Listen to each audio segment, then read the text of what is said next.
Howdy everybody. Today I'm going to be doing a review on the BiLT Techno. The BiLT Techno is a motorcycle helmet that is a full face helmet, and it comes with Bluetooth capability. Now, today I'm going to be going over some of the things I like and some of the things I don't like. Unfortunately, there are a lot more things that I don't like than I do like. Now, I'm going to keep this on a positive note and state the few things that I do like. Now, the styling of this helmet is very attractive to me. It is aggressive, but it's not too aggressive. Secondly, the talk time on this.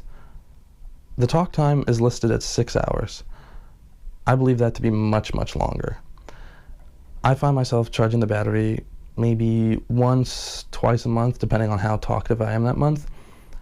So I think they sold themselves short there in their description. And the fit, but that just is me personally, because everybody has their own different shaped head, and it's not going to fit everybody the same. I know my buddy's Icon doesn't quite fit me right, but this BiLT doesn't quite fit him right. It's basically depend upon how your head is shaped. And now I'm going to talk about some of the things that I don't quite truly care for. And some of those things are the vents, the visor, the paint job, the speakers inside, the wires positioning inside, the Bluetooth controls, and then the intercom system. Firstly, the vents. The vents come with a closed position and an open position, or mainly an open position. The closed might lure you to think that, air won't get in. That is wrong. Air will get in. It doesn't get too hot, but it does get way too cold. Now, secondly is the visor. The visor is where I have had a lot of my difficulties. Underneath these dials that keep the visor in place, there's a mounting. The mounting has 2 screws that screw into the helmet. Those screws, for some reason, either due to vibration or jerking from pulling this awkward visor up to shutting the awkward visor down, cause vibration and cause the screws to loosen.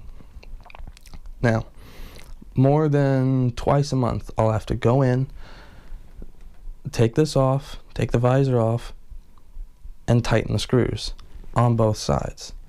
This can become a little annoying after a while. And if you don't notice it until it's too late, the visor can pop off while you're riding. People have been known to lose the brackets holding the visor in place. The visor, its fit, and how well it seals is pretty good. It's just the housing that isn't up to snuff. Shortly after I got the helmet, I started to notice that the paint was chipping. Now I thought to myself, okay, maybe a rock flew up and hit the helmet and started to chip the paint, and I just didn't notice it. But then the paint started to chip all over the helmet. As you can see, there's chipping going on in the front right here, on the top by the visor, and in the back. This shouldn't necessarily be happening.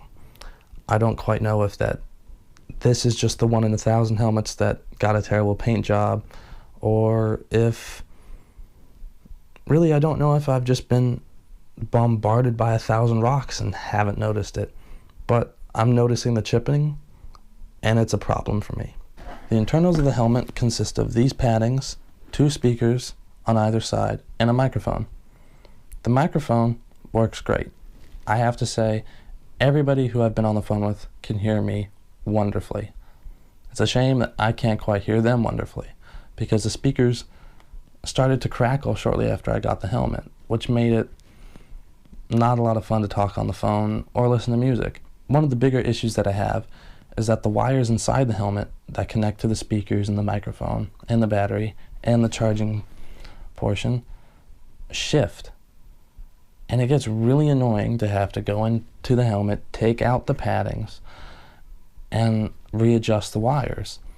It is nice that I can easily take out the padding and throw it in the washing machine and wash it every now and again, but it's annoying to have to keep taking them out and putting them back in just to adjust the wires. I feel I'm taking them out and putting them back in more than I wash it, and I wash it kind of often because who doesn't want a clean smelling helmet?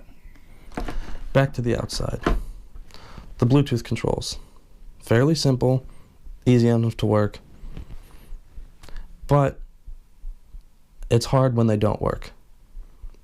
Now, I seem to have come upon the issue that when I try to pause a song, it won't pause a majority of the time.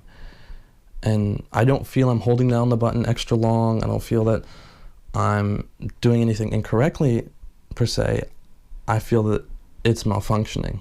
Lastly, the intercom. It says it can intercom between 3 people. I've only been able to get it to intercom between 2, and then it lists the intercom range at 500 meters. Try maybe 100 feet. The interference becomes so loud and so annoying, I had to turn the Bluetooth off. I couldn't deal with it.